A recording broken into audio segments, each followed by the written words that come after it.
Hey y'all, Happy New Year. We made it. It's officially 2025. I hope that you and your family had a great holiday season. It always goes so fast, and I am so thankful for the memories that were made here at our house.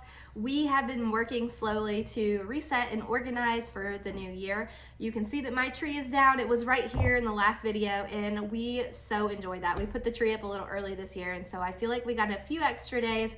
But now that she is down, I am really leaning into the organization phase. We've been decluttering, and it's been really nice. Although, if you have grandchildren or a toddler or children yourself, you know that it never truly gets done. And so I feel like it is like a marathon and not a sprint, but we're working through it over here in the Elsie household. And I hope that you all are leaning into that fresh feeling of 2025 too.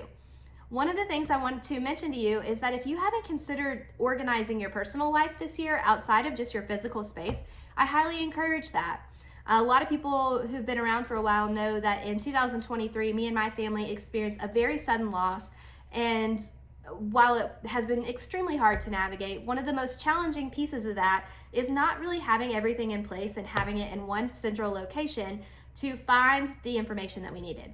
And I would encourage you to take time this year to really write down whether it's banking information, retirement information, anything to do with your personal affairs. Take time and put it in one spot.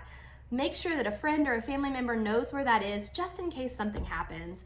And I don't say any of this to, be sad and morbid, but at the end of the day, we're all human, and at some point something will happen. And I would rather you and your family be prepared in that instance than try to struggle through the hardship and the grief and also try to navigate the unknown. So I'm gonna link a resource below for you to take time and explore the home binder information.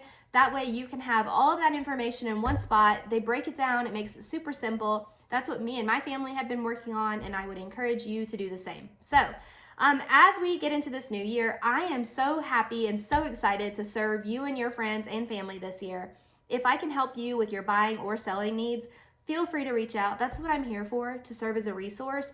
And if you have any friends or family looking elsewhere outside of South Carolina, outside of Charleston, in another state, just keep in mind that I have a huge network of agents that I have known, that I have vetted, that can help your friends or family as they navigate the buying and selling process as well. So I am wishing each and every one of you a happy 2025.